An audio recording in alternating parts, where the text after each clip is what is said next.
Estimados amigos, estimados hermanos, de todos es conocido pues las tremendos problemas que en este momento está viviendo y sufriendo nuestra iglesia, nuestra amada iglesia, de tal manera que con tanta crisis de dentro y de fuera, alguien se pregunta, ¿estamos en una iglesia que hace aguas? Yo he titulado esta reflexión que os quiero compartir, Iglesia que hace aguas. No sé si el lector alguna vez tendrá la experiencia de haber salido quizá al mar con alguna barquita, invitado por alguna persona que tenga una barquita pequeña, y vas a pasear, se tiras unas horas. Yo lo hice una vez o varias veces desde Santa Pola hasta Tabarca. Muy bien, en primavera, precioso. Pero a la vuelta de casa de Tabarca te encuentras con que a media tarde pues, hay una tormenta, el mar está embravecido, comienza incluso a llover. Bueno, y entraba agua por todas partes en esa barca, de tal manera que las náuseas, los mareos, las angustias. Y yo veía al dueño de la barca que estaba ya muy feliz él, pero el agua me entraba por todas partes. Yo estaba mojado continuamente, no solo por lo que caía del cielo, sino por el agua que entraba en la barca. Y yo decía entre mí, esto saldré vivo de aquí, pensaba yo, agarrándome como podía a la barandilla de la barca para no caer al mar. Mirad, la barca de Pedro, la iglesia, ha estado sufriendo los embates de las olas del embravecido mundo en cada momento de la historia. Y cuando parecía que iba a desaparecer, aun con los aparejos y organización muy maltrechos, el Espíritu Santo le ha insuflado su aliento creativo y la Iglesia ha seguido haciendo presente a Jesucristo y la predicación del reino de Dios. Siempre lo hemos visto a toro pasado, como acontecimientos históricos de ayer, más o menos oscuros, y que nos han hecho recordar aquellas palabras de Jesucristo. ¿Recordáis? Las puertas del infierno no prevalecerán contra ella. Danos por ello firmeza en la fe. Así lo recoge el Evangelio de San Mateo, capítulo 16. Pero ahora nos toca a nosotros, miembros de esta generación ya del siglo XXI, experimentar esta zozobra en la que vive la Iglesia. Esta Iglesia nuestra que tanto amamos, esta Iglesia del siglo XXI, a la que le están cayendo chuzos de punta desde fuera y desde dentro. Le entra agua por todas partes. Sorpresas, crisis desde dentro, no acabando de entender por qué Jesús no nos libra de tales dificultades y de tales tormentas. ¿Cuáles son esas tormentas? Por ejemplo, el prestigio de nuestros pastores, dirían algunos, del alto clero, por los suelos. La profundidad incluso de la bodega del propio barco que es la Iglesia. Fuerzas del mal que parecen aliarse contra la Iglesia, contra la verdad y la vida.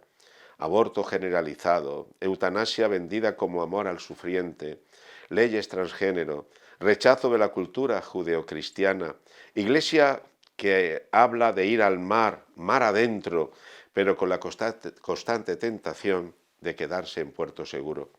Vocaciones bajo mínimos, desaparición de congregaciones, cierre de seminarios, contestación al magisterio, división entre los obispos y parroquias, cuando no silencios de los obispos ante ciertas cosas, desaparición de comunidades parroquiales. Y podía estar punto suspensivo diciendo más sobre estas cuestiones. Obispos y sacerdotes, pastores desconcertados, a veces con valentía más bien poca para ser líderes proféticos del pueblo de Dios, a ese pueblo que se le ha encomendado, y enfrentarse con miedo a los poderes fácticos, políticos y mediáticos, e incluso para poner orden y sensatez en las diócesis, en las parroquias, intentos de los grupos de presión de la cultura dominante de agrandar los errores, sin duda que existen en la Iglesia, en los hijos de la Iglesia, olvidando quizá las cosas maravillosas, buenas, la santidad de esta misma Iglesia y en muchos de sus hijos. Me pregunto, y te podrás preguntar, ¿qué cura más pesimista? ¿Soy pesimista? ¿Acaso es esta una situación nueva? Por supuesto que no, pues la Iglesia sigue adelante, entre las persecuciones del mundo y los consuelos de Dios, como así nos dice el Concilio Vaticano II.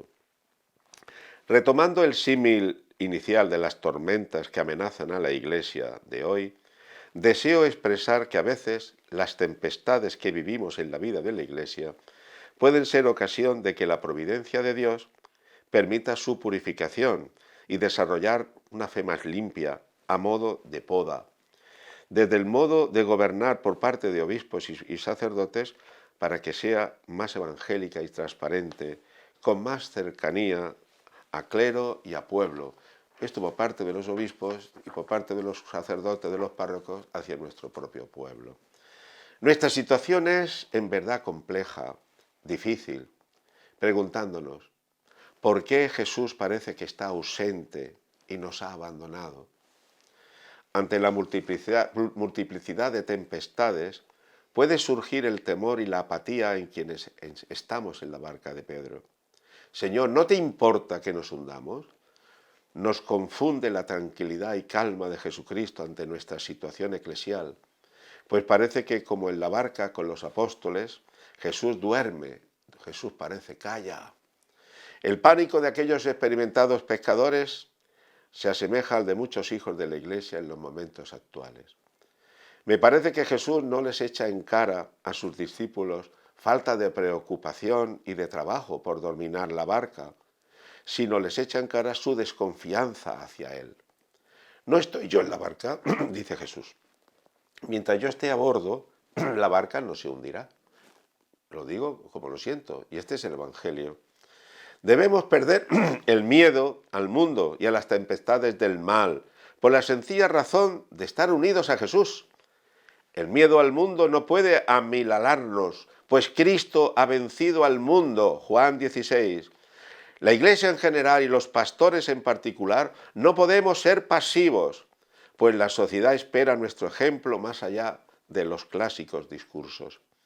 La obediencia a nuestros obispos y al mismo Papa no nos exime de que sea responsable, manifestando al tiempo que nuestro respeto y sinceridad, nuestra preocupación, cuando lo enseñado o exigido sea discutible o no esté en plena sintonía con el magisterio anterior. A nuestra Iglesia hay que reclamarle valentía evangélica para ser imitadora del Maestro de Nazaret, que supo hablar y callar cuando debía, sin complejos y sin huir en las consecuencias de decir la verdad. Los sacerdotes que ya pintamos canas y que hemos sido educados en la fe de los padres de la Iglesia, los hemos estudiado, creo que les conocemos, en el conocimiento de las reformas del Concilio de Trento y en los clásicos maestros de la espiritualidad, tales como Santa Teresa de Jesús, San Juan de Ávila, etcétera, etcétera, en el magisterio de la Pascendi Domini Gregis de San Pío X, el juramento antimodernista que todos los sacerdotes hemos hecho antes de la ordenación y al tomar posesión de una parroquia siempre se hace al comienzo de nuestro ministerio. Quizá conocemos y hemos sido formados en el Concilio Vaticano II, en la Rerum Novarum, en la 40º Anno, en la Humane Vitae, en la Redentoris Missio, en la Dives in Misericordia, el documento Presbyterorum Ordine del Concilio Vaticano II, la Octata Sius sobre la educación de los seminaristas y de las nuevas vocaciones, la Pastore Dabo Vobis de Juan Pablo II, etcétera, etcétera. Hemos sido formados, vivimos y tratamos de vivir este espíritu. Y yo me pregunto, y tú puedes preguntarte, ¿acaso ha cambiado la verdad enseñada por el magisterio de aquellos pastores? Dios dé clarividencia y fuerzas a nuestros pastores actuales para afrontar la evangelización de los tiempos actuales sin complejos. Busquemos la santidad, que no es otra cosa que hacer la voluntad de Dios, pues así todo lo demás se nos dará por añadidura. Todo pasa, ideologías, intereses, protagonismos egoístas, las mentiras que rechazan a Dios. Solo permanece Cristo resucitado y quienes estén unidos a Él. Iglesia del siglo XXI, Iglesia de Cristo, búscale, serás libre. Sacerdotes, vivamos la caridad y la fraternidad. Incluso al decir la verdad a nuestros pastores legítimos. Esta es la obediencia, yo pienso, verdadera. Decir lo que pensamos, hablar, no medrar, no callar, no decir sí buena a todo, pero obedeciendo, respetando siempre, sabiendo que el magisterio de nuestros pastores es muchas veces la voluntad de Dios. Pero hemos de decir lo que pensamos, como los hermanos de presbiterio. Despójate de lo innecesario antes de que otros lo hagan por ti, para ser libre, para ser pobre. En la barca de Pedro está el Señor, hoy, también en el siglo XXI, Procuremos permanecer en su seno, sin escandalizarnos, con confianza y con fe, pues Jesús nos asegura que quien permanece conmigo en mis pruebas, se salvará. La Iglesia hace aguas, pero si está Cristo, no se hunde. Nos puede llegar el agua al cuello, habrá momentos muy difíciles, pero unidos a Cristo, siempre, siempre, la Iglesia saldrá airosa. La conduce el Espíritu, aunque a veces no lo veamos. Un fuerte abrazo.